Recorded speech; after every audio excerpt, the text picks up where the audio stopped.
And we're live. There's no one ever there on that immediate first bit, so, why bother? Why worry? At what point do you start talking during a live feed? And what do you say? Hello? No one's right there. No one's there now. You know? Ultimately, who gives a crap?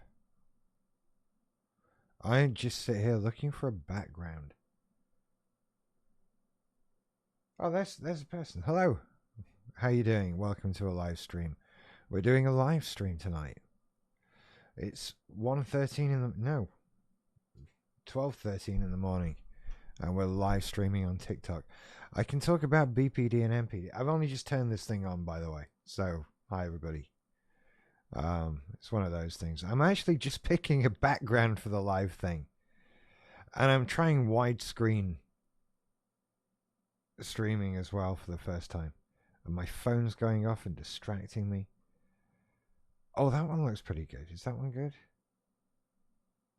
That's not bad. Sorry, you can't see what I'm doing, can you? I'm being very rude. I'm being very rude.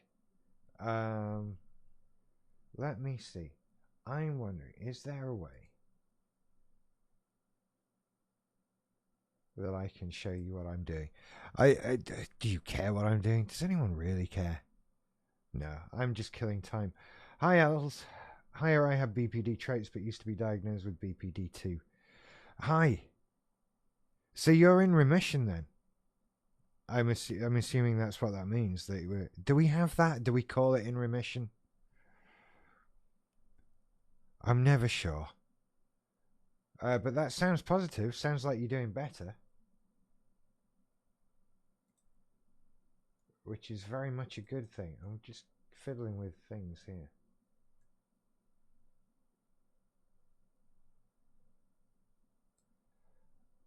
Excellent. How did you get to that then? Did you Sorry, I'm turning this way because the chat window is over here. How did you get there? How did you do it? How did you get better? Was it a therapy thing or DBT? I'm always curious to know.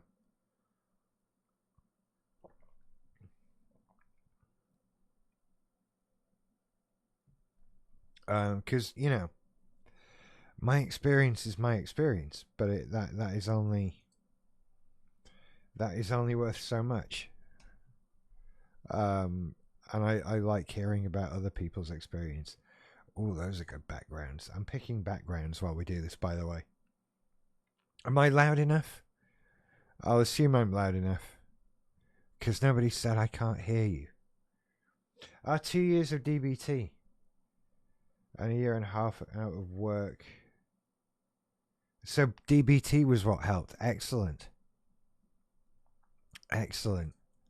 Yeah, I didn't get anywhere with it. That's great that it helped. I like knowing that other things help too. There's no clear way of doing this. And I like hearing when other people get better as well. I am scared on a day-to-day basis of how much people don't believe they can get any better. And you are living proof of it, and that is awesome. Can BPD be triggered from anything? I don't know. Causes of DBT. Complicated things.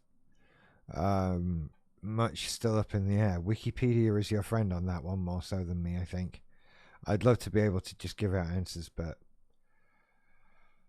DBT saved my life. How did DBT affect you? It didn't affect me at all. I did one session of it. It did not go well. It was not not appropriate for my problems. I needed another way of dealing with it, I think. And that other way was, for me, was therapy. Because I needed to talk a lot I didn't necessarily just need to sort of change behaviors and that sort of thing. I had a lot of inner stuff that I needed to get out. Um, and so I needed the therapy to do that with. So I'm just changing a background image while I talk. Oh, we don't put it at the top though. That means you can't see anything. There we go. That feels a bit brighter and a bit less gamey. And I'll put you in front of me now. There we go.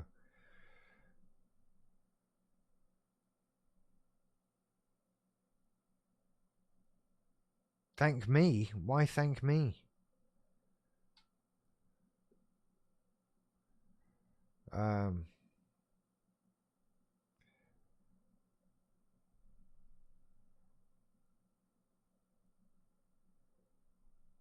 Yeah, what am I reading here? Yeah, well, gosh, right. I never know, right? When you do a live stream at 20 past 12 at night, like, who in the UK am I getting? Are there any British people that stick around? And that kind of thing. I don't know because it's late. And yeah, I'm up. But then I'm me. And I'm always up. And I will be up for hours after this as well. So I should really just carry on. How are the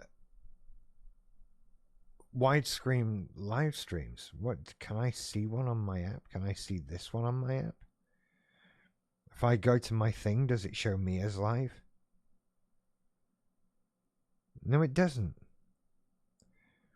TikTok doesn't show me as live to me, which is a tiny bit frustrating. How do I see me? I don't know.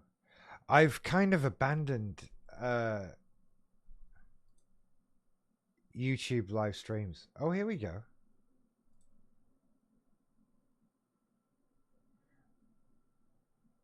Are you going to do it? No, it wants me to sign in. Different browser wants me to do it. I do like the QR code signing in thing, though. I thought I'd pop in to say hi. Drop me a message if you need anything always. Thank you, Els. Yeah, get some sleep. Can you tell us how you experience euphoria? I think that's a common symptom of BPD, if I'm not wrong. Do you mean dissociation? Sorry, I have to turn the heat down in here. That's just not working then.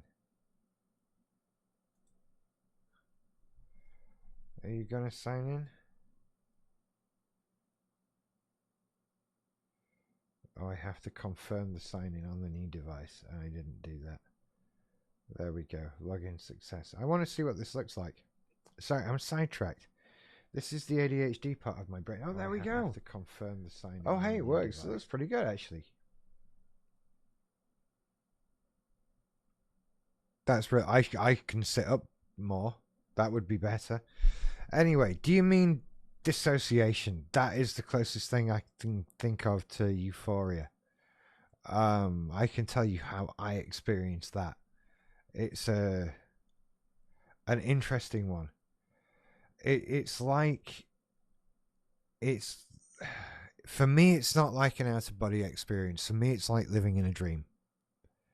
For me, it's like real life, day to day, ceases being real and becomes something that I'm dreaming. That's what it feels like.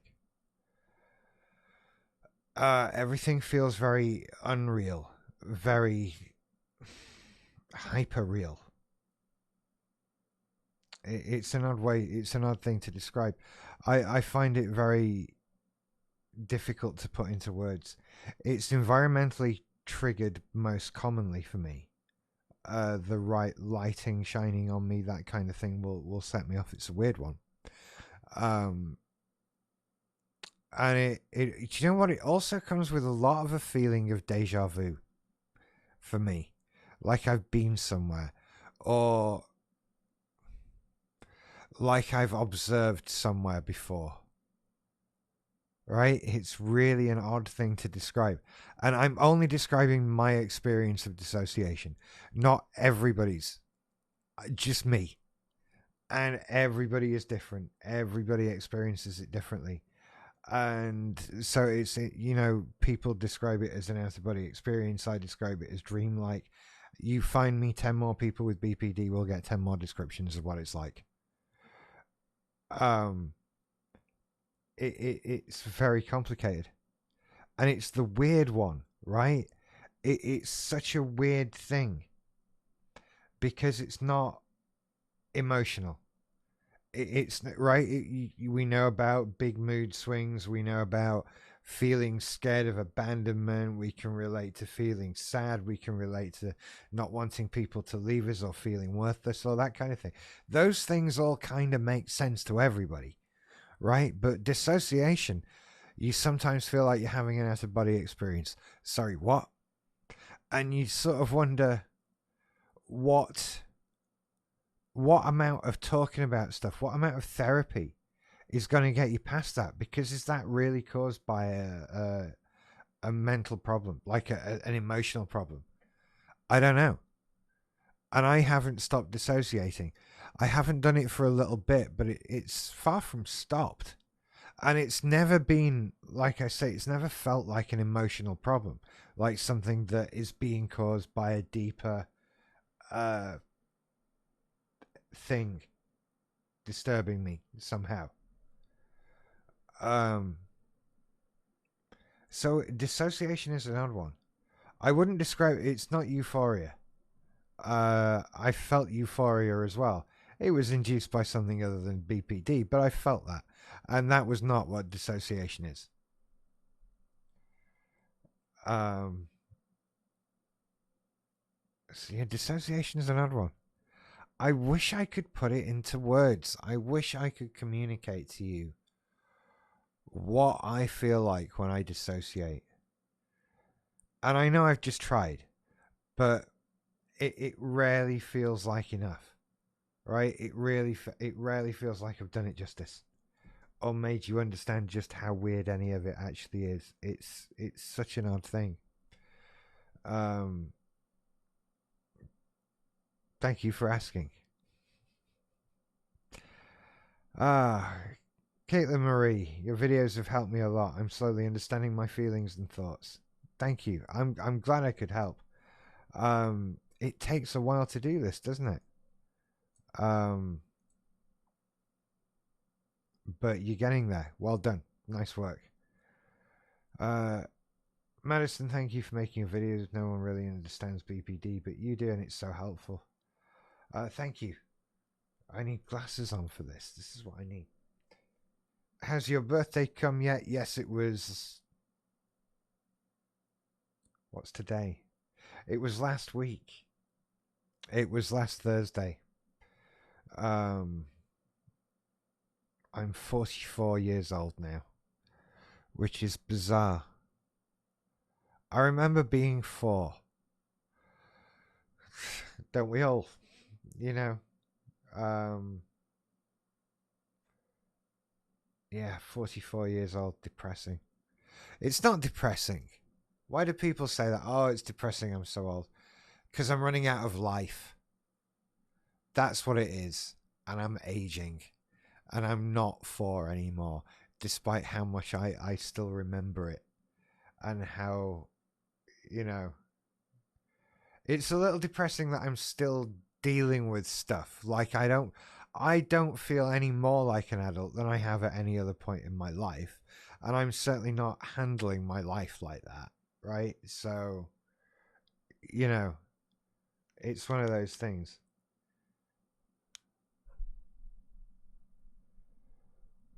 Ellie, I know what you mean. Like, there's a barrier between you and the world, and it's a dream but familiar. That's it. There's a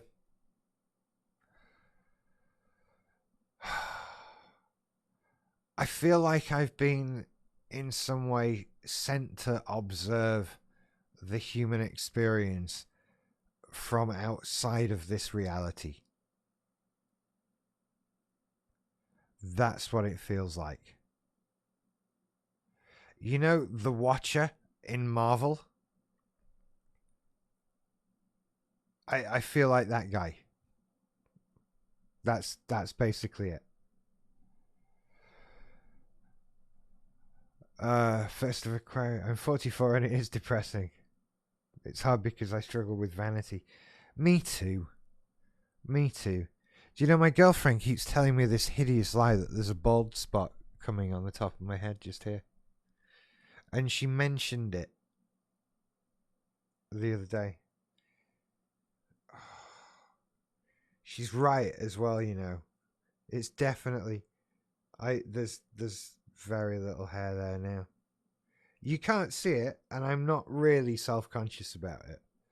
I'm not really upset about it. It was, look, my dad has a bald spot at that part of his head. His dad had that. It's gotten less by generation. It was to be expected.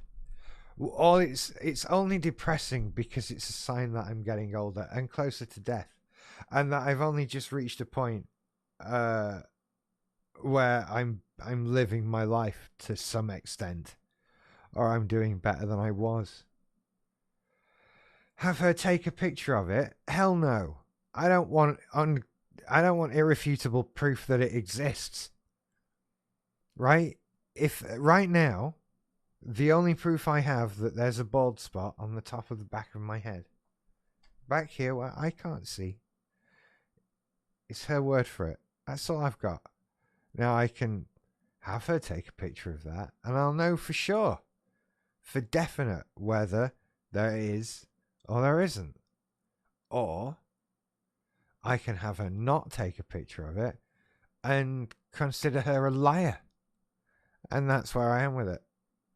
And I'm comfortable with that. I'm comfortable with that. That's where it is. She's a liar. She's winding me up. She's having a laugh. She's joking. She's trying to make me feel bad about myself, probably. That's a bit harsh. She's not trying to do that. She's lovely. But she's a liar. And there probably is no bald spot on the back of my head that I can't see. There you go.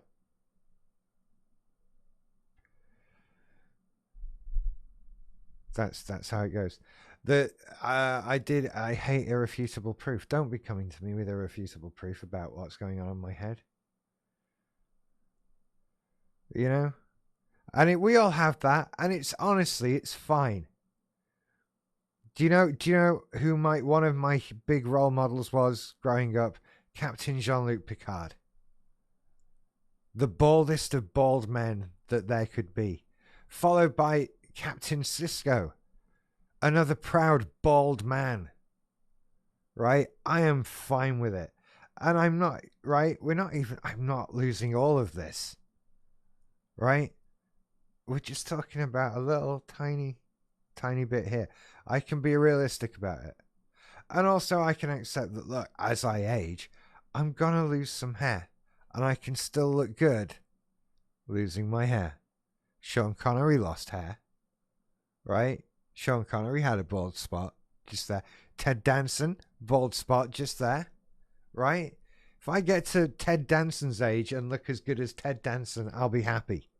I don't look as good as Ted Danson at my age as he does at his age. But we both have bald spots. There. Another way that you can compare me and Ted Danson. We both walk upright. We're both male. We've both seen a lot of episodes of Cheers, probably. Do you think he's watched them? Has he seen Cheers? I don't know. I was reminded today on Twitter. This is out of nowhere. This is random. And clearly we're not talking about BPD or MPD. I don't care anymore. Right? But I was reminded today of the movie Jaws 4. Do you remember Jaws 4? It's a terrible, terrible film. And it has Michael Caine. And he was asked in an interview, have you ever seen Jaws 4? What did you think of Jaws 4? And he said, I don't know, I've never seen it, but you should see the house I bought with the money I got for it. Bang on. He doesn't watch. He doesn't know it was awful. Do you know how they killed the shark in Jaws 4, they stabbed it through the head with a boat. There you go. They stabbed it through the head with a boat. I'm still a bit bitter about that, you know? Still a bit bitter. Jaws 1, blown up. Jaws 2, electrocuted. Jaws 3, blown up with a grenade strapped to a diver that the shark had eaten. Jaws 4, stabbed in the head with a boat. An unlikely way of killing a shark. An unlikely way to do it. Not that you shouldn't try and kill sharks. Ellie says MPD people don't like proof. No, we don't. Proof is our enemy. Proof is our enemy. We do not like it. I wonder how many MPD people work in politics. Joy says that movie gave me nightmares for months. Which one? Which Jaws movie?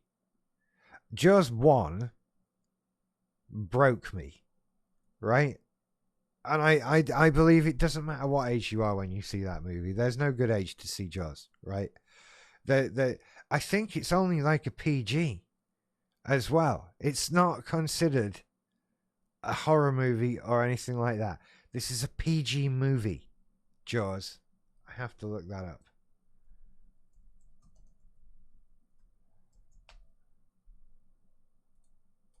The BBFC. It's a 12A. Okay.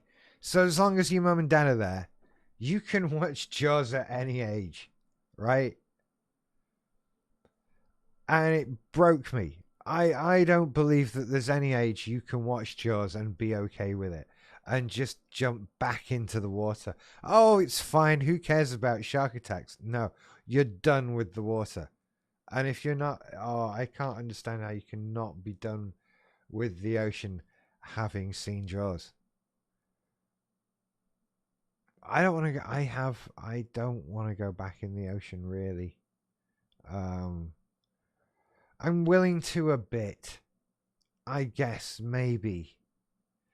And then I say, well, maybe in shallow water. But we all know that most shark attacks happen in less than 3 feet of water. We all know that's how it happens. So that's not safe. I think the plan is that I can just see the shark coming and step to the side. Yeah, haha, you missed me, shark. No rich meat for you today. I used to swim in the sea.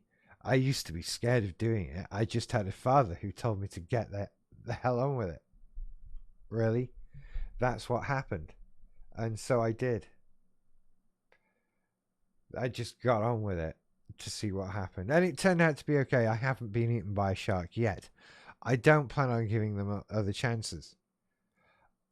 If a shark came into my house, I'd have to do something about it. That's how that goes. So, you know what's distracting with the live streams on TikTok though is the number of people who bob in and out. There's a lot of people that come in and out, and I know it's not exactly like somebody opening a door or something. I get this little you can see it on the live stream of the people coming in and out, right? And what I get caught up in is trying to be in a state, right, where they come in and they check out the feed and they go, hey, this sounds interesting, and they stay. Or they put up a comment or something like that. And that leaves me constantly trying to be thinking about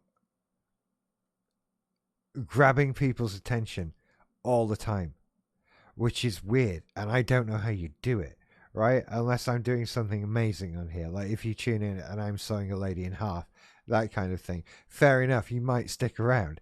But right now, it's just me talking. And when I'm talking about Jaws 4, we don't know what I'm talking about. So it's just one of those things.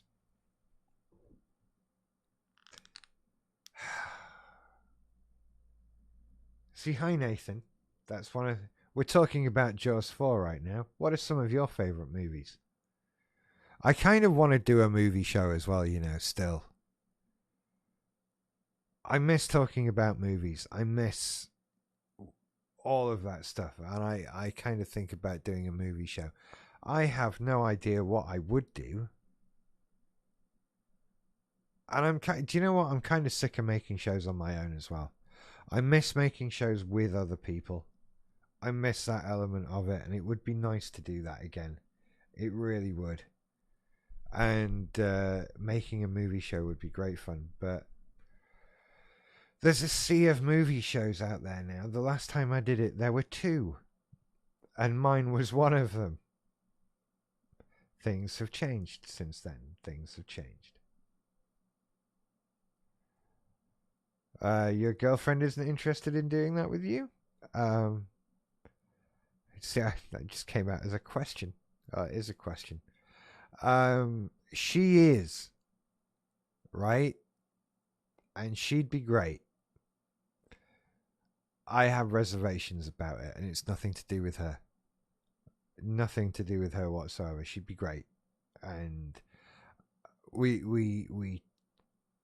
she and I can chat for hours about stuff, and we can have conversations about movies and that sort of thing. That's fine. That's all fine. I've done media with my girlfriend before, and now I have 15 years worth of media that I can't stand to look at. And I've come to the conclusion that it's just easier. It's just the right idea to, where possible, avoid making things like that with your significant other. Maybe that's a bit cynical and a bit defeatist of me. Okay.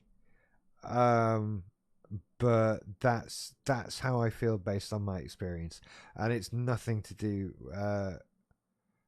with my girlfriend as an individual. The sad girl asks, is it possible to recover from avoidant personality disorder? I would assume so, but I don't know.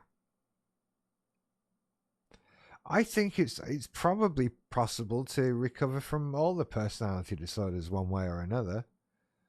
I think. I don't know. I don't know anything about avoidant personality disorder, to be perfectly honest with you. Let's look that up.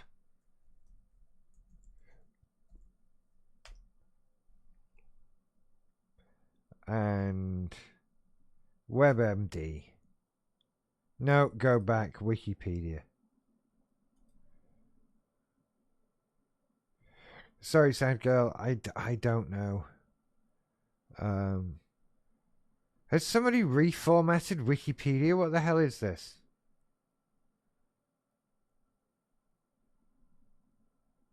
AVPD is a cluster C personality disorder. Right, this is where we're well beyond my expertise, unfortunately. Characterized by excessive social anxiety and inhibition, fear of intimacy, severe feelings of inadequacy and inferiority, and an over-reliance on avoidance of feared stimuli as a maladaptive coping method. Those affected typically display a pattern of extreme sensitivity to negative evaluation and rejection, a belief that one is socially inept or personally unappealing to others, an avoidance of social interaction despite a strong desire for it. It appears to affect an approximately equal number of men and women. I would imagine you can heal from that. It sounds, it's very close to BPD in many ways, in many sounding things, as these things are. But I bet with the right help, you could move. In fact, hang on, there's a section of treatment. Treatment of avoidant personality disorder can employ various techniques such as social skills training, psychotherapy, cognitive therapy, and exposure treatment to gradually increase social contacts, group therapy for practicing social skills, and sometimes drug therapy.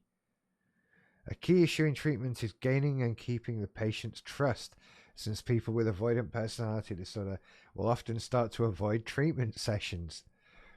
I hate how we're our own worst enemy, and I have this insane laugh about it now. And I'm sorry, I'm not laughing at it.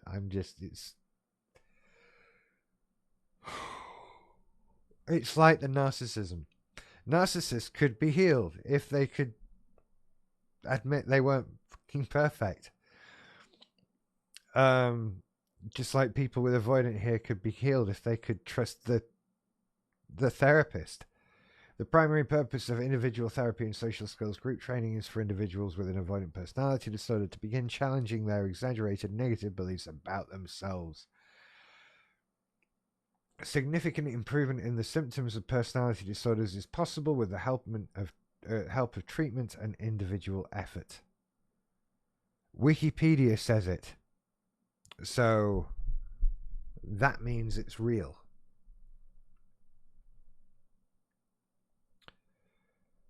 Avoidant, yes. Cluster C here, along with dependent on obsessive compulsive. Yeah. I've said many times, I don't envy any of the others. If you showed me all the cluster A's, B's, and C's and told me I had to pick two, I would pick the two I've got. My heart goes out to anybody suffering from any of the others. They are very different beasts from what I experienced. Yes, we have a Wikipedia redesign.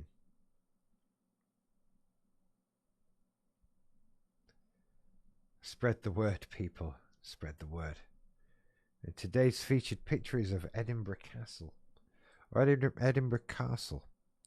What two would you pick? I would pick BPD and MPD. If I had to pick, which are the two I have.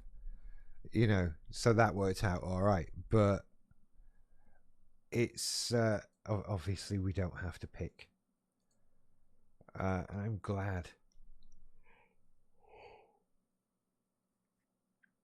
Oh dear, excuse me yawning. It's like 1:45 in the morning. I have AVPD and had to move home as I was scared to be around family. I now live alone. I am so sorry. It's such a difficult thing, but you can heal from it. You can heal from it. There is help, it would seem. So I heartily encourage you to seek it out. I don't know how it. Part of talking about mental health on the internet, you have to be aware of. It's all well and good sitting in a chair and saying get help, and I know you know that. Like, oh, should I get help? Really? Thanks for the great advice. Yeah, I know, and I wish you could just pick up the phone and get help. And that life is rarely that simple. Nor was it that simple for me. 12:45 a.m. Yes, 12:45 a.m. in the UK. I feel I may have BPD, but not sure how to bring it up to my therapist. Any advice on how to? No official advice, right?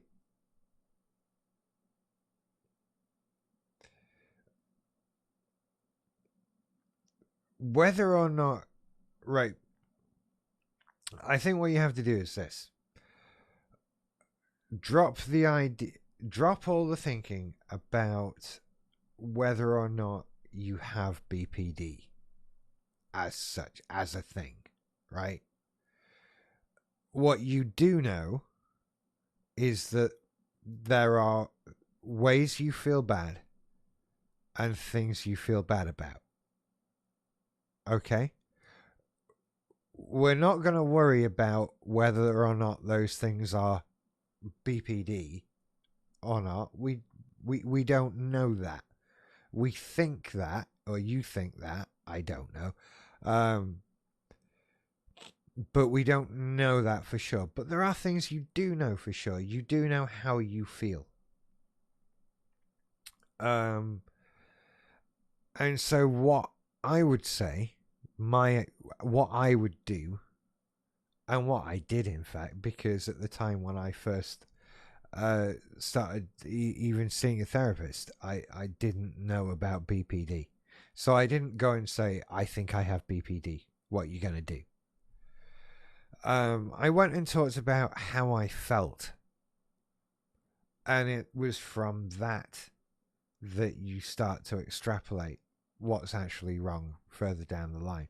And the more, as soon as you get into treatment for that, as soon as you start getting help, you start to realize kind of just how not pointless a diagnosis is, but how you don't need it. It's not going to help you. It's not going to change anything.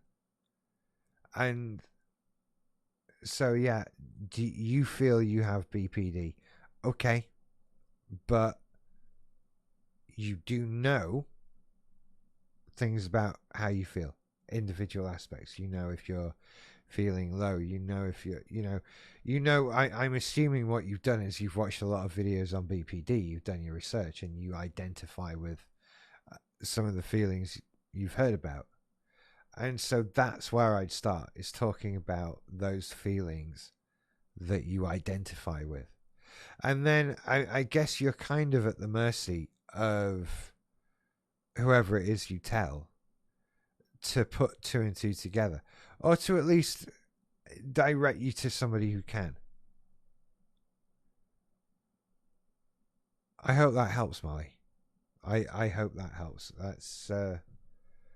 That's what I would do.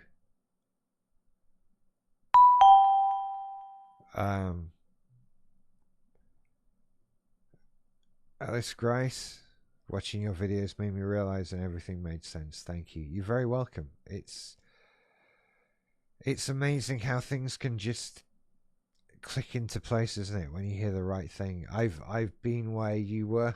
I've had it where you watch videos and you hear people talking and then suddenly boom, like that all makes sense again. And yeah, then you can get on, you can sort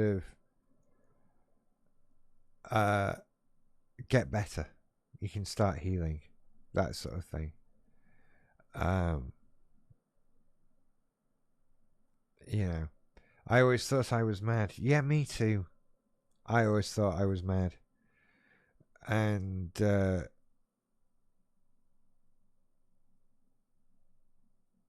yeah. You're not alone though. You're not alone with it. You're not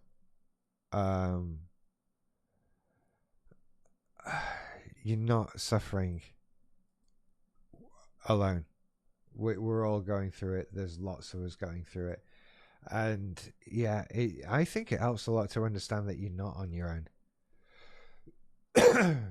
Once you get the diagnosis, what happens? Nothing happens. This is what I'm saying. Nothing happened to me when I got that. No one ever outright said,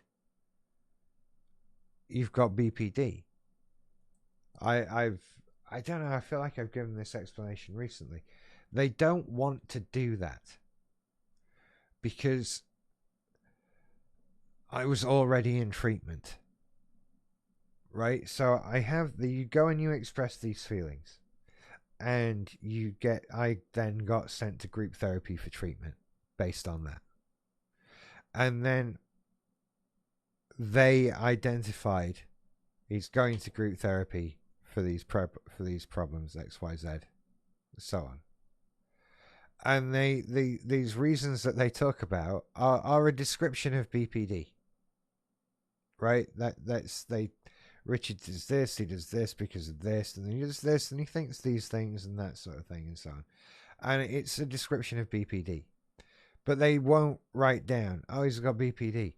Because, as we've said in many videos, as you've heard a lot, it's so easy to misdiagnose one way or another. What if they'd come, there are so many different things it could be that they don't want to put a label on it because there's no benefit to that. I was in group therapy at the time. If they'd said you've got BPD, I would have just continued with group therapy, which I did anyway. It would have made no difference to anybody's life at all. right? It's not like the way it works for me. It wasn't like they diagnosed me. They went, "Yeah, you've got BPD. Now here's your list of options." They were just trying to fix the feelings I had, and that's how I ended up in group.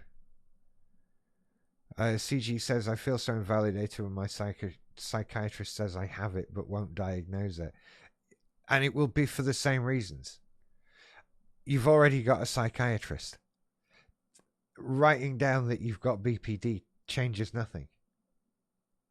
And I don't know. From what I've heard, in various places, it might damage health insurance problems. It might bring up health insurance problems, that kind of thing. Uh, I don't know. Gem VM says, "Can you have more than one favorite person?" Yeah, you can. I think I had 5 at one point. I think 5 is my record, and that was back at university. I think I had a very needy attachment to my friends at college, and each one of them was in their own way a favorite person. So yeah, I think I've had multiple favorite people.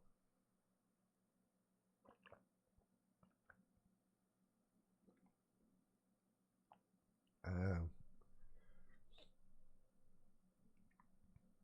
where are we? During I researched for 13 months and diagnosed my hubby, and he agreed, became self-aware, and is in therapy now. That's awesome. That's awesome. Alex Grice, would you say it's worth going through the hassle to get the diagnosis? No, I wouldn't. It wasn't for me. Look, it depends on what is involved in getting treatment where you are, I would say. Right? If you need that diagnosis to get the appropriate treatment, then get the diagnosis. I didn't need the diagnosis, so I didn't get it. And now I've been discharged entirely. So, um, yeah, it would have made no difference to anything. It would have made no difference. Uh, VM, I'm thinking me and my oldest both have BPD and same favourite person. It's so much sometimes.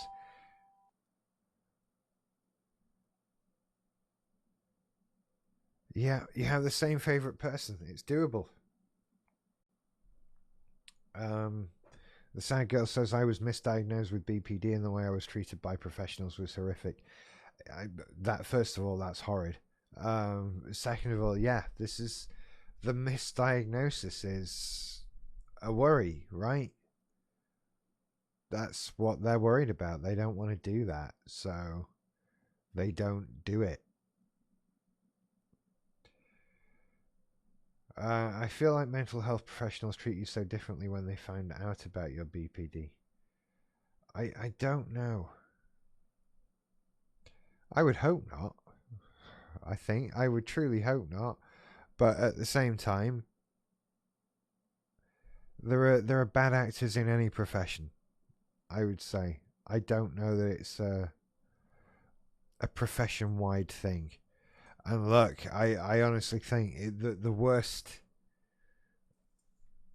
narcissists get a bad rap too with the therapists. The narcissism can be a bad thing. I keep being told there are a lot of therapists won't work with people with NPD. Which I think is that feels harsh to me, but so I don't know. Maybe they do. Maybe they treat you differently.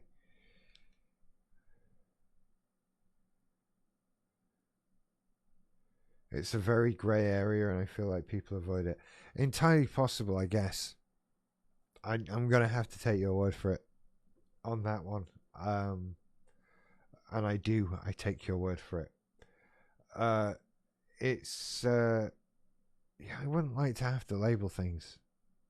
It's especially when you don't have to, right? when God, I'm willing to bet like physicians would love to not have to specifically diagnose a thing as often. If there was kind of a catch-all, just take this, it will probably fix it kind of thing. And I bet for a lot of things that's paracetamol. At what age did you realize you were developing a personality disorder? Um,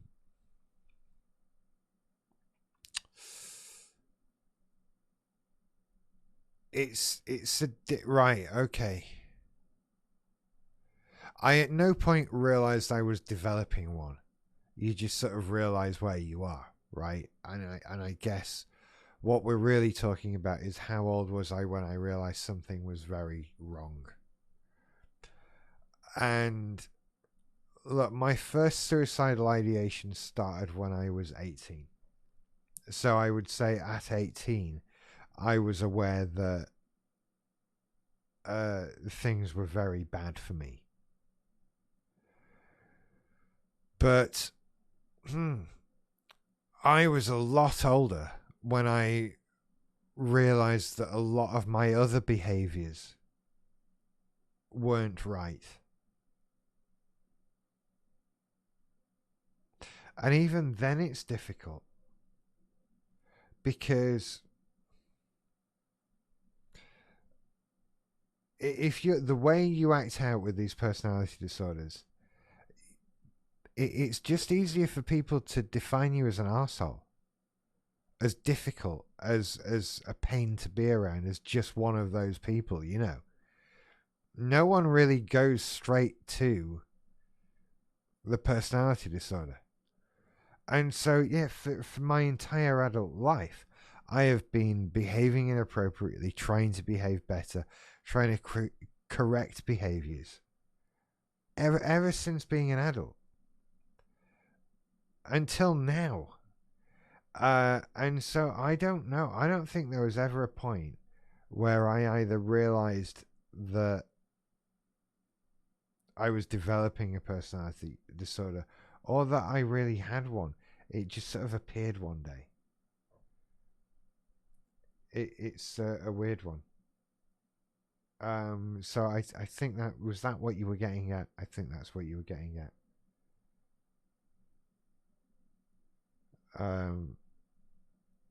It's yeah, it was weird.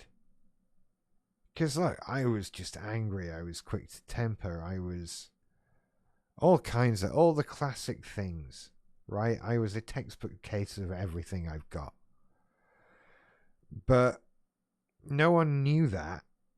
No one identified it as that. No one could figure it out. I was just considered to be a bit of a dick, really. You know, um, like the angry blanket. Thank you, Alice. The blanket of anger.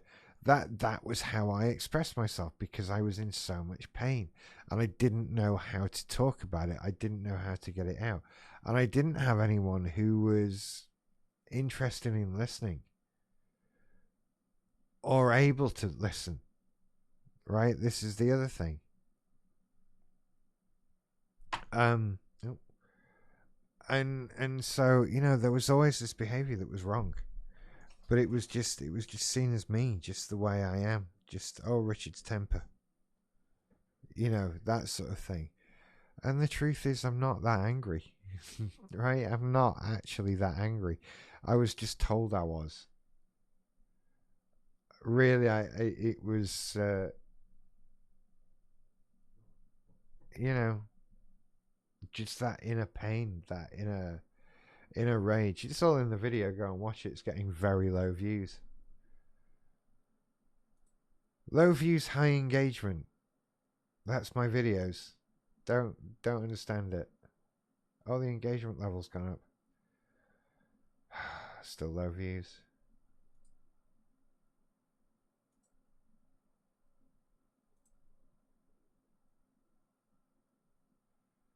I'm close to having my first million view video. So that's going to be interesting. Were you ever misdiagnosed or thought to have something that you didn't think was right? Yeah, I was diagnosed as having depression for 18 years. Like 18 years. 18 years. Uh, which staggers me. And I still feel like there should be a lawsuit involved in that for somebody. I can't imagine who, though, or how I could win that. But 18 years. And yeah, it's horrible. They kept me on antidepressants for 18 years, which I didn't want to be on. I hate taking the daily tablet and that kind of thing, and I often forgot the daily tablet because I'm an idiot and that kind of thing. So, yeah, it was no good. It was just no good. So that was the thing. So yeah, definitely misdiagnosed. Um, I think depression is the first thing doctors jump to. I was diagnosed with that first too. I would agree. I would agree. I think they just go straight to it. It's easy. A lot of people uh, do suffer from it at some point. So it's if you're gonna throw mud at a wall, that's some sticky mud right there. Is depression. Um, so it's easy to do. I would forget the tablets a lot, and they would make my moods worse. Yeah, I had outbursts and rage surrounding the pills that wouldn't have happened. Especially if, because I am a scatterbrained idiot, if I forgot to renew the pills in time, right? And then it was a case of, well, I have to have my pills. If I miss a day, I'm going to go nuts. And I'm going to blame everybody else.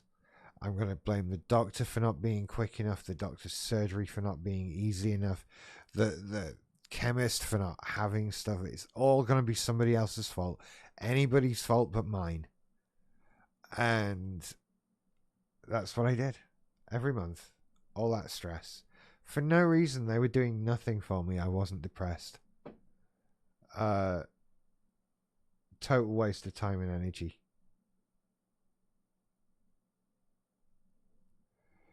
CG, gosh, you got quite the list of things there, didn't you?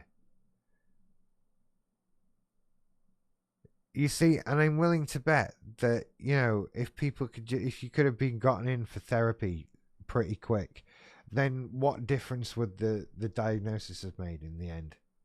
It's you just needed help, and I think we need to worry about the help more than anything else.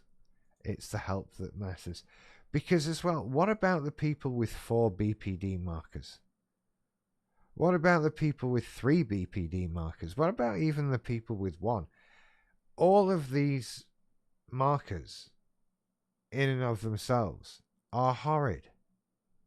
Right? Which of the 9 BPD markers would you like to live with? There's not a single one. Oh, that fear of abandonment sounds like fun. None of them are fun. And if you've got 4 or less of them, you still need help. You still need that therapy or treatment or whatever it is. You still want that pain to go away. So, what difference does it make if you hit 5 and they can say, now you've got BPD? It's not like, oh, you've got BPD, now you can get the good medicine. That's not what's going on. I was on over 20 different meds that didn't work until they finally got me into the right therapy. It's terrifying, isn't it? And look, I am totally science driven. I don't have an issue with medicine. I don't believe any great conspiracy theories surrounding it or anything like that. But I believe you should only take pharmaceuticals when they're doing something. Are there any doctors who would disagree with me on that one? And so to put you through the experience of trying 20 different medications before they realized that you needed therapy, that's just horrible to go through. That is such a horrible thing. I've had three. As it says, I've had three different counsellors and can't find someone who understands me. It can take time. It's a tricky thing, isn't it? And not all counsellors are created equal. I'm sure they all try. But again, in every profession, in every walk of life, there are people who are better or worse at their job. Also, do you know what? The DSM is a big book. It's a very big book. And there are an awful lot of mental health problems in there. And I kind of feel like we expect a lot of therapists.